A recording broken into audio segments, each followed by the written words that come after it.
Yo guys, welcome back to the Transfer Daily YouTube channel, and we are back bringing you the latest updates from the football transfer market, and let's get straight into it. So starting off with Atletico Madrid, currently working on a few deals before the Club World Cup. Alex Baena, obviously one of the top targets, and they're in negotiations with Villarreal over that signing, but also Johnny Cardoso. They're looking for a centre defensive midfielder, and Johnny Cardoso is one of the top options for them. And Atletico Madrid are pursuing a deal after it's him and Xavi Guerrero from Valencia as one of the two top options for the new defensive midfielder. But Atletico pursuing a deal for Johnny Cardoso. And on personal terms, they've reached an agreement as Atleti are moving quick because of the Club World Cup, but also because other teams are interested, including Tottenham, etc., for Cardoso. And talks are advanced with Real Betis are asking for a €40 million package from Atletico Madrid. Atletico Madrid are prepared to spend around €30 million packages, what's been discussed, but Betis have informed Atleti that they want €40 million for Johnny Cardoso. So then Leo, we know Angel Gomes and Jonathan David, free agents, and Angel Gomes' future set to be sorted in the next few days because he is set to join Olympique Marseille as a free agent this summer. And an agreement is in place for Angel to sign a 3-year deal next week. This is expected. So Angel Gomes will become a new Marseille player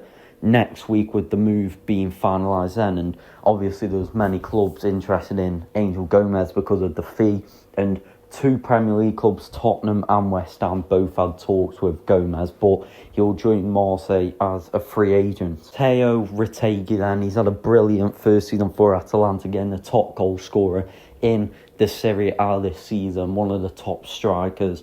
And for AC Milan's dream signing for a striker position is Matteo Retegui this summer. And obviously it's a very tough deal for him because he only signed for Atalanta last summer, and a deal is expected to be very expensive after he's the top strikers in Serie A and Italy. But AC Milan have registered the interest in Retegui, and let's wait and see on this one. From what I know, Atalanta, it would take special proposal for Atalanta to consider letting Retegui go, as he's one of the key and top players. And also Ivan Juric, new head coach, set to be for Atalanta this season. And another club is Juventus, are also monitoring the situation, but the dream target for AC Milan for a new striker is Matteo Retegui, even after signing Gimenez only in January. So then just a quick one on what Sky Sports News reported, and that is that Chelsea have been offered Mohamed Kudus, and Kudus I think is going to be an interesting one this summer because there's interest there from clubs, and I feel like the Saudi Arabia move could be an option for Kudus. But first of all, speaking on Saudi, as Kudus isn't really open to the idea of joining a Saudi team this summer despite interest, but who knows, this could change the further we go on in the window. And Chelsea is still yet to make a final decision on whether to make a move for Kudus after being offered him. And also on other players is West Ham also asked about Robert Sanchez and Kiernan Dewsbury, all from Chelsea. So talks took place.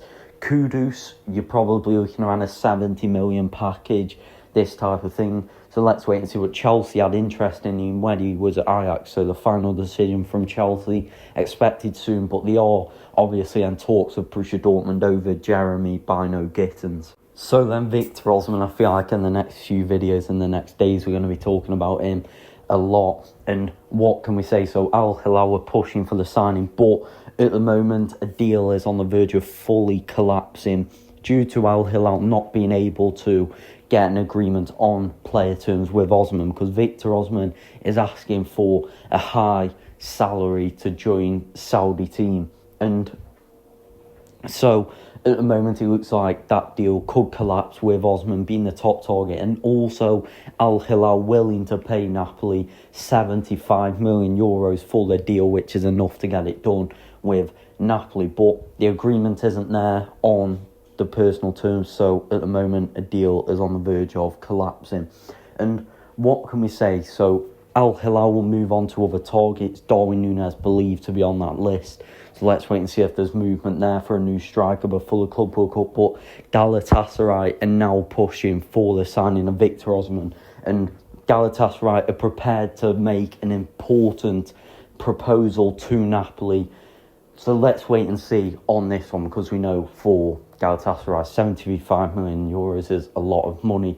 But Osimhen, from what I know, is open to returning to Galatasaray. So let's wait and see what happens on this one. So then now we're going to talk about two strikers. First, Victor Gyokeres and what is going on with him. So he's a name on the list of Arsenal. Arsenal still can move to him, but from what we know, Mikel Arteta's preferred target is Benjamin Sesko at the moment. But Victor Gyokeres and Manchester United. So there's currently no contact between Gyokeres and Manchester United, or Sporting Lisbon and Manchester United, unfortunately, despite some of the recent reports.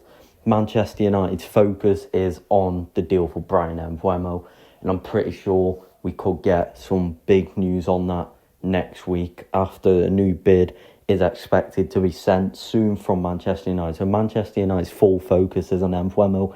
Then they'll move for a new striker.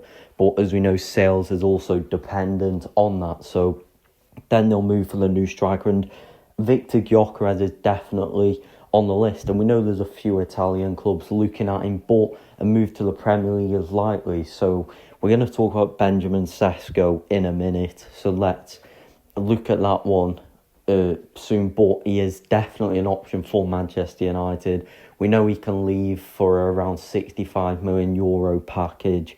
Victor Gyokeres can this summer, so it is definitely one to watch between Manchester United and Victor Gyokeres. So then Benjamin Sesko, who, as I said in the video where we spoke about it before last week, maybe, is that he is the preferred option for Mikel Arteta this summer. And talks between Sesko and Arsenal are ongoing, and I've been told the talks are positive between club side and also the player side.